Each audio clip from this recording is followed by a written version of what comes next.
Irman Official.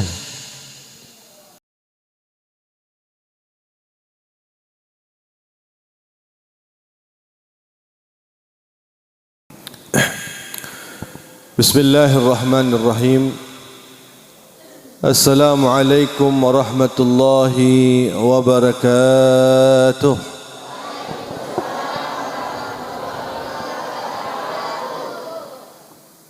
Alhamdulillah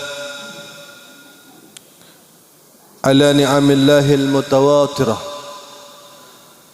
wa ayaidihil mutakathirah wa minanihil ghamirah. ثم الصلاة والسلام على سيدنا المصطفى والمجتبى وعلى آله وأصحابه العندم الظاهرة.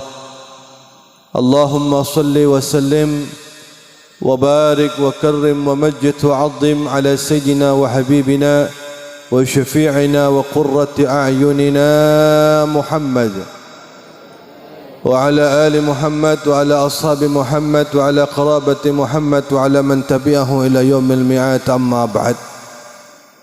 Segenap para hadirin wal hadirat, saimin was saimat yang insyaallah dimuliakan dan dirahmati Allah Subhanahu wa taala. Alhamdulillah, pada malam yang ke-25 Ramadan, tepatnya pada saat salat subuh berjamaah ini, kita menunggu waktu syuruk yang insyaallah akan kita tuntaskan nantinya 2 rakaat salat isyraq. Karena kita semua pasti mendambakan akan satu anugerah yang Allah berikan bagi orang yang mana ketika salat subuh berjamaah kemudian menahan sejenak sampai waktu syuruk, dituntaskan dengan salat isyraq 2 rakaat. Usalli salat al-isyraq rak'atain lillahi ta'ala, maka Allah Subhanahu wa ta'ala akan memberikan hadiah pahala itu orang seperti orang yang ibadah haji dan umrah sempurna. Dan situlah letak keadilan Allah, bahwasannya ketika datang seorang sahabat, "Ya Rasulullah, zahab al-dusur bil ujur." Ya Rasulullah, semua pahala ini sepertinya diborong oleh orang-orang yang kaya saja, yang punya duit saja, yang bisa sedekah orang kaya, yang bisa infak orang kaya, yang bisa pergi haji orang kaya. Kami yang orang-orang miskin ini sepertinya enggak dapat jatah ya Rasulullah. Maka Rasulullah mengatakan banyak cara untuk bisa mendapatkan pahala yang sama, bahkan lebih. Banyak cara untuk mendapatkan daripada pahala yang sama, bahkan lebih. Ada sampah di tengah jalan, ada paku tengah jalan, kita singkirkan. Ada sampah di masjid, kita bersihkan. Tidak ada uang, tapi kita memberikan senyuman yang baik, akhlak yang mulia. Bahkan sampai Nabi mengatakan apa? Wa fi kulli bud'atin ahadikum sadaqah. Ketika suami istri saling mengikhlaskan, berkumpul suami istri, maka di situ juga ada sedekah.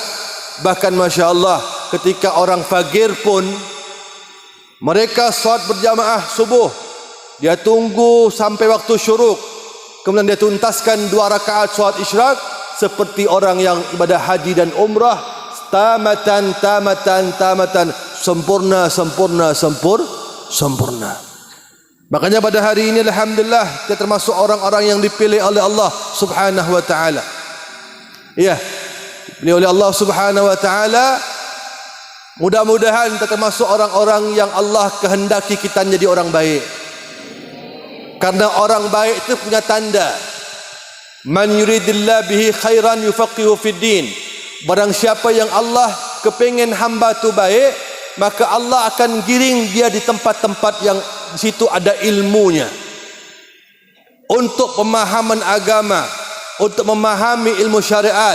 Makanya orang yang ibadah ada ilmu dan tanpa ilmu tentunya akan jauh meninggalkan orang yang tidak punya ilmu. Contoh, hukum iktikaf apa hukumnya? Sunnah. perbuatan yang lakukan di waktu Ramadan yang sifatnya sunnah, kata Nabi, itu pahalanya sama dengan orang yang berbuat satu pahala wajib di bulan lain. Betul tak? Pernah dengar ini? Tapi ketika orang berbuat satu amalan baik yang sifatnya wajib, maka tembus pahalanya tersebut sampai 70 kali lipat seperti orang yang melaksanakan kewajiban di bulan lain. Betul atau tidak? Makanya guru-guru kita, Masya Allah, di Bangil, di Hadramaut, itu mereka iktikaf dirubah jadi wajib. Caranya bagaimana? Dijadikan nazar. Apa bentuk niatnya? Aku nazar iktikaf selama duduk di masjid. Aku nazar iktikaf selama aku duduk di masjid. Mengerjakan nazar wajib atau tidak? Pahala wajib besar atau tidak? Sangat besar. Ketika di Ramadan tembus pahalanya sampai 70 kali lipat pahala wajib di bulan yang lain. Baik. Lanjutkan ya. Lanjutkan, Masya Allah. Kita pasang niat itu betul bahwasanya di sini kita, Masya Allah, tujuannya untuk cari ridha Allah Subhanahu Wa Taala. Kalaulah hari ini saya tak diamanahkan untuk memberikan ceramah, akan lebih baik saya lebih banyak mendengar. Karena apa? Setiap yang disampaikan itu adalah wajib bagi saya untuk melaksanakan yang pertama. Fa'alimun bi'ilmihi lam ya'malan mu'adzabun min qabli ubadin wasan. Orang ngerti ilmu, disampaikan ilmu, tapi dia tak ngamalkan.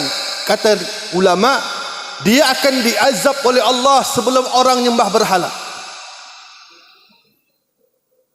Makanya berat menyampaikan dakwah, lebih bagus saya dengar sendiri, mendengar daripada menyampaikan. Maka cuman kerana menyampaikan amanah, Masya Allah, alhamdulillah pada hari ini saya termasuk yang pertama kali di Masjid Nurul Iman. Mudah-mudahan iman kita bertambah dengan hadir pada saat ini. Kerana iman tu naik turun, betul tak?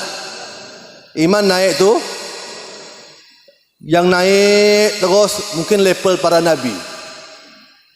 Yang standar ya tak naik tak turun mungkin para malaikat. Yang kita ini naik turun, naik sikit, turun banyak. Betul tak? Hah? Di masjid ni agak naik sikit. Tapi kalau dah jumpa HP, jumpa lewat pasar, apalagi dekat-dekat Ramadan ni, maka Masya Allah, turun tu, surut. Surut. Betul tak? Ada orang di sini? Banyak? Banyak kat rupa. Masya Allah. Ada yang Masya Allah, dia naiknya banyak, turunnya sikit. Masya Allah, orang sahabat, tabi'in, orang-orang soleh. Nah, kita di level yang paling bawah. Naiknya sikit, ya Masya Allah, turun yang banyak. Tapi mudah-mudahan hari ini naiknya ini ngecas 2-3 hari, alhamdulillah. InsyaAllah ditambah lagi, Masya Allah, dengan ibadah-ibadah yang lain. InsyaAllah kita tutupi Ramadan ini dengan yang baik. Amin ya Rabbal. Bapak Ibu yang berbahagia, maka saya katakan tadi itu, Masya Allah, sesungguhnya orang tersebut, jika dianggap orang itu baik, jika ditandakan orang itu, insya Allah tanda orang itu baik, pasti Allah giring tempat-tempat yang baik. Betul atau tidak? Maka pada hari ini kita bersyukur sama Allah. Dari sekian jumlah manusia yang Allah gerakkan, bahkan Masya Allah sampai ada yang tadi malam bangun lebih awal, jam 1, jam 2 iktikaf, menunggu Lailatul Qadar dengan ibadah. Kami tadi alhamdulillah rombongan itu iktikaf di Masjid Ikhwanul Muslimin dekat saya, Masya Allah. Alhamdulillah senang hati. Karena yang namanya Lailatul Qadar itu dicari, ditunggu dengan ibadah. Jangan sampai terjadi, Habib, yuk kita iktikaf di masjid. Ayolah, Masya Allah, jam berapa turun? Jam 1:30 lah kita turun. Dia datang jam 1:30, dia datang juga bawa bantal, bawa selimut. Ini nak pindah tidur nampak? Cukup dengan bantal, cukup dengan selimut, Masya Allah. Tidak seperti itu, Masya Allah. Tetap kita ibadah. Kalaupun sampai terlelap, nah itu yang namanya tidurnya orang yang seperti itulah ibadah. Tengah berzikir, asyhadu an la ilaha illallah sampai habis, Allahumma innaka afun karim tuhibbul afwa fa'fu anna, tahu terlelap tidur. Nah, tidur yang seperti ini ibadah. Jangan salah. Tapi Masya Allah, angin tak ada, apa tak ada, Masya Allah, tengok bantal, tengok kasur, ada AC, telap tidur terus sampai Zuhur. Lalu tiba-tiba di bab tidur ni ibadah. Macam ini, tidur seperti ini tidur yang mengurangi ibadah. Jangan sampai salah kaprah, Masya Allah. Maka saya katakan pada saat ini, Bapak Ibu yang berbahagia, dengarkan ni sama-sama. Saya mewasiatkan pada diri saya pribadi dan semua yang hadir pada saat ini. Orang itu akan dilihat keberhasilannya itu, kata Nabi, ketika di akhir hasil amalnya dia. Innamal a'mal bihawatimihi. Sesungguhnya amal itu ditentukan akhirnya. Betul atau tidak? Orang yang mati baik pun itu dilihat mati akhirnya, dikatakan baik. Nabi bilang ada tipe-tipe orang dari kecil dia bagus, bujang dan dara dia pun bagus, sampai tua Masya Allah, sampai kata Nabi, antara dia dengan surga 3 sejengkal saja. Tapi sayangnya orang tuanya luput ketika saat dia mengandung sang janin, sang anak dia dalam perut, tepat 120 hari. Berarti berapa bulan tu? 3 masuk 4 bulan kan? Ya. Tepat 120 hari. Dengarkan ibu-ibu yang punya anak menantu, dengarkan ini. Itu adalah saat yang paling terpenting. Kenapa? Karena Allah tiupkan roh. Bersamaan dengan itu Allah juga tentukan nasibnya, baik buruknya, rezekinya, semuanya sampai mati baik dan tidak ditentukan saat itu. Makanya kata Nabi SAW, ada orang tu dari kecilnya bagus, bujangnya bagus, tuanya bagus, sampai dia dengan surga 3 sejengkal. Tapi sayangnya, ya Allah takdirkan di malam tersebut, 120 hari tersebut, dia termasuk orang yang matinya tak baik. Akhirnya Allah bikin sebab sehingga ini orang matinya su'ul khatimah, wa na'udzubillah wa na'udzubillah. Tapi sebaliknya juga ada orang dari kecilnya bejat, besar jadi penjahat, tua jadi apa yang namanya saudara. Antara dia dengan neraka tinggal sejengkal, tapi Masya Allah orang tuanya bangun malam ketika menghamilkan dia, pas genap Allah tiupkan ruh, tahu-tahu nyatanya Masya Allah, ibunya berdoa sama Allah, ya Allah jadikanlah anakku saleh, salehat, Masya Allah jadikanlah dia sesabar Yusuf, sesalihah Maryam, terus seindah akhlak Nabi Muhammad. Dibacalah surah Yusuf, surah Maryam, surah Muhammad, ya Masya Allah. Nah akhirnya begitu Allah tentukan nasibnya, matinya baik. Walaupun dari mudanya penjahat, tapi itulah Masya Allah, Allah bikin sebab, akhirnya dia ketika dia meninggal husnul khatimah. Berarti mana yang bagus nih? Yang pertama atau yang kedua? Yang kedua. Karena ketentuan hasil itu di akhir. Makanya orang-orang tua dulu itu luar biasa menyeting habis tarawih itu, Masya Allah, dengan kalimat apa? Ya Allah lana bis sa'adah. Betul tak? Baca tak sini? Ya Allah lana bis sa'adah. Ya Allah lana bis sa'adah wal khatimah. Bukan wasyahadah, salah format itu, tapi wal khatimah bisyahadah. Bisyahadah artinya apa? Ya Allah lana bisa'adah, ya Allah berikanlah kami kebahagiaan, berikanlah kami kebahagiaan, berikan kami kebahagiaan. Wal khatimah, dan matikanlah kami bisyahadah, dengan mati syahid. Kalau wa itu artinya dan, tapi kalau bi dengan mati syahid. Kenapa? Bahkan Masya Allah di beberapa kampung kami, di Temblan, Sampit, Masya Allah, di kampung Arab, Masya Allah, itu ditambah ya Allah biha, ya Allah biha, ya Allah bihusnil khatimah, ya Allah biha, ya Allah biha, ya Allah bihusnil. Ya Allah matikanlah kami dengan bentuk seperti itu. Mati macam mana? Bihusnil khatimah. Kenapa? Ketakutan dari zaman Nabi sampai sahabat, sampai tabi'in, sampai tabi'in, sampai zaman sekarang ini, Masya Allah, itu apa? Adalah ketika akhirnya adalah matinya tak baik. Betul atau tidak? Tapi kita harap mudah-mudahan insya Allah sampai akhir hayat kita semuanya, kita Allah berikan meninggal dalam keadaan husnul khatimah. Amin ya rabbal amin. Makanya Pak Bu, Masya Allah, di antara yang menghantarkan kita meninggal husnul khatimah adalah menjaga solat, terutama solat subuh dan solat isya. Orang yang mengamalkan, membiasakan solat subuh dan isya berjamaah, insya-Allah penyebab meninggal dalam keadaan husnul khatimah. Makanya sahabat itu, kalau kita buka sejarah, ada seorang sahabat, dia tidak mau ketinggalan saf pertama di masjid. Datang awal-awal, Masya Allah, langsung ambil saf paling depan, sebelah kanan dari kaplengnya dah. Betul, namanya Sya'ban. Namanya siapa?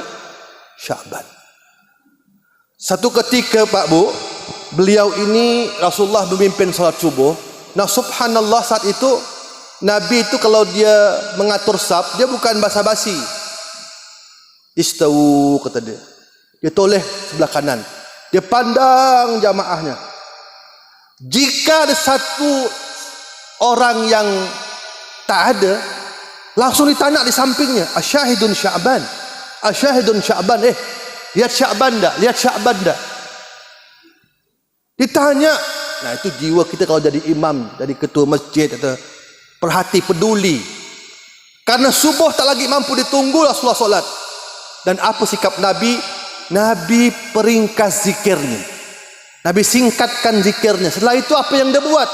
Dia ajak sahabat untuk mengunjungi rumah Sya'ban. Apakah gerangan Sya'ban tak turun pada subuh ini?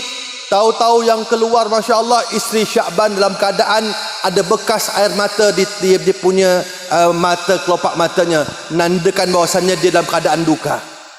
Dan dia mengatakan, ya Rasulullah, mohon maafkan Sya'ban. Ada apa, kata Rasulullah?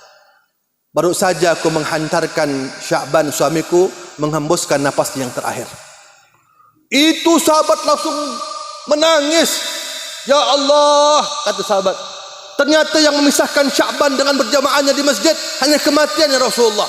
Pantas subuh ini dia tidak ada. Subhanallah. Akhirnya apa yang terjadi bagi berbahagia? Setelah itu Rasulullah juga bataskan air mata. Karena kalau orang yang dicintai itu, pasti yang mencintai pasti kehilangan. Walaupun dia bukan keluarga, bukan anak keluarga dekat, tidak. Tapi karena Masya Allah jamaah kita ajak di sini, kalau dia meninggal pasti kita duka. Sang istri pun bertanya dengan Nabi, ya Rasulullah, dengarkan. Waktu suamiku itu meninggal, entah macam mana sayup-sayup terdengar sebelum dia mengucapkan syahadat, aku dengar bacaannya dia sebut apa? Maaf adah, alangkah kalau jauh, alangkah kalau jauh. Ya Rasulullah, maksudnya apa ya Rasulullah? Nah, Rasulullah itu kalau menjawab dengan Al-Quran, jawab dengan Al-Quran. Apa kata Rasulullah bilang? Dia baca surah Qaf ayat 22. Apa bunyinya? Wa idh kunta fi ghaflatin min hadha faqashafna anka al-ghita' fabasarahu yawmul hadid. Apa kata Allah? Sesungguhnya kalian semua itu dipastikan akan merasakan masa-masa lalai. Kata ulama tafsir, kapankah itu? Waktu orang meregang sakratul maut. Orang kalau nak mati Pak Bu, pasti tak kenal dengan orang-orang sekitarnya. Padahal saat itu adalah puncak paling berartinya satu kehidupan kita. Makanya iblis tak suruh anak buah, langsung dia turun langsung untuk menggoda itu hamba. Karena apa? Targetnya iblis itu menjadikan umat Nabi Muhammad matinya tak baik. Makanya inilah momen yang paling penting, dia turun langsung. Sementara kita ini semua menghadapi itu berat. Orang nak mati itu berat Pak Bu. Saya pernah baca sebuah kitab namanya Isbat fi Adzabil Qabr. Di situ Jibril tanya dengan Ibrahim, Nabi Allah Ibrahim. Apa kata Jibril? Ya Ibrahim, kaifa wajadtal maut? Apa yang kau rasakan ketika engkau meregang sakratul maut? Bingung Ibrahim, macam mana cara nak mengilustrasikannya? Maka beliau dengan sederhana mengatakan, kasadufin ju'ila fi rutabin yabisin thumma juzib. Seperti bola besi, kata beliau. Itu bola berduri, diikat dengan kain wol, kan? Setelah itu diberi tali, dipaksakan masuk ke kerongkongan kita, sampai di kerongkongan ditarik. Berat seperti itu, Bu? Pak? Sangat berat. Kemudian Jibril bertanya lagi, ya Musa, kalimullah, kalau engkau macam mana gak? Musa juga bingung mengilustrasikannya. Maka beliau mengatakan apa? Kalau aku seperti apa? Dia bilang begini, kasyatil hayatil biyadihil kasab tuslah. Seperti kambing di tangan penyembelih kambing, tapi tak disembelih, dikuliti hidup-hidup tanpa digerek dulu, ditanggalkan kulitnya secara paksa. Itulah, mendengar pernyataan seperti itu sampai Allah tu komentar, Allah qad khuina alaik, hai Musa, hai Ibrahim, bukankah itu telah kuringankan untuk kau berdua? Berat, Bu, Masya Allah. Untungnya kita Masya Allah jadi umatnya Nabi Muhammad sallallahu alaihi wasallam. Ketika beliau merasakan seperti itu, dia bilang sama Israel, halil maut sakarat, ya Israel, beginikah rasanya orang nak mati? Iya ya Rasulullah. Akan ditimpakan pada umatku? Iya ya Rasulullah. Apa doa beliau yang terakhir? Allahumma saggil bi wa khaffif ala ummati, ya Allah, yang berat-berat yang kau timpakan pada umatku, biar aku yang menanggungnya, agar ringan untuk umatku. Allahumma salli ala sayyidina Muhammad. Makanya kendati pun seperti itu masih berat, Pak. Tapi apa yang bikin ringan? Nih ayat tadi bunyinya apa? Fakashafna ankal ghita fabasarahu yaumul hadid. Untuk orang saleh, ahli ibadah, ahli zikir, ahli salawat dan seterusnya, Allah bukakan pandangannya. Allah tajamkan pandangannya sehingga dia mampu memandang sesuatu yang tak mampu orang pandang. Makanya Masya Allah, arwahnya orang saleh hadir, arwah Rasulullah hadir, karena dia sering baca salawat, Rasulullah hadir, para awliya hadir, maka Masya Allah orang tuanya hadir mendampinginya, sehingga sakitnya tadi itu berkurang. Bahkan Allah tembuskan matanya, dia mampu melihat para malaikat-malaikat yang mengantri untuk menyambut rohnya. Makanya ketika dia meninggal, senyuman, sakit tapi tak terasa. Sama pengantin baru lah. Tahu pengantin baru? Pernah pengantin baru tak? Pengantin baru yang tak ada cerita pacar-pacaran 2-3 tahun dulu. Dulu kan kita pakai jodoh. Ketemu tak ketemu, dikawinkan, malam pengantin baru, malu-malu. Yang laki malu, yang perempuan mah. Akhirnya bergurau. Tahu ibu, Masya Allah. Ya, teringat pengantin baru. Akhirnya Masya Allah, sang istri ini karena dah mulai Masya Allah digoda sang suami yang dah sahdi ini, mulai berguat-guat, pundak tangan laki dicakar, tak sengaja ditinju, biru luka, sampai teriak laki dia bilang apa? Allah. Kemudian sang istri takut, terkejut, sakit ke bang? Apa jawaban suaminya? Tak ada. Betul tak? Betul tak? Ada tak bilang kurang ajar kau ni dek? Pasti bilang tak? Pada ada darah, dah bengkak dah ni.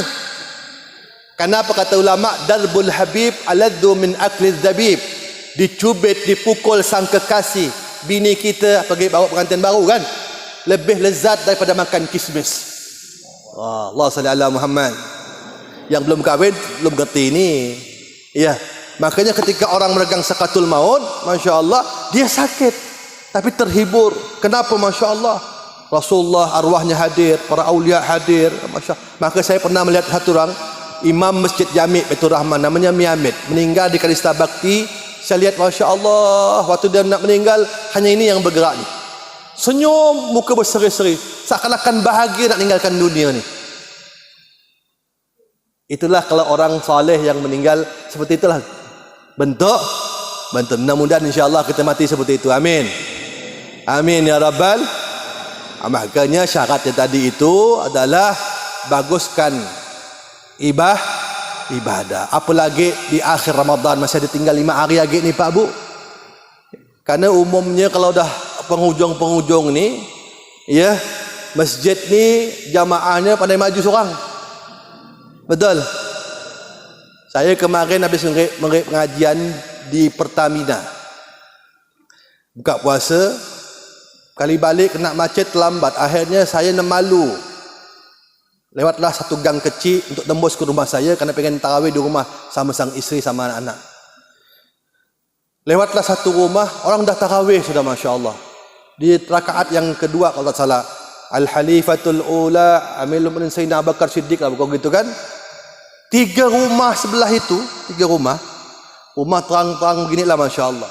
Tak pakai baju, tanda pendek ya, Masya Allah, ngecat rumah. Allah, lebaran enggak? Betul tak? Lebaran tu milik semua orang. Yang puasa tak puasa, yang zakat tak zakat, yang solat tak solat, semua boleh lebaran. Tapi orang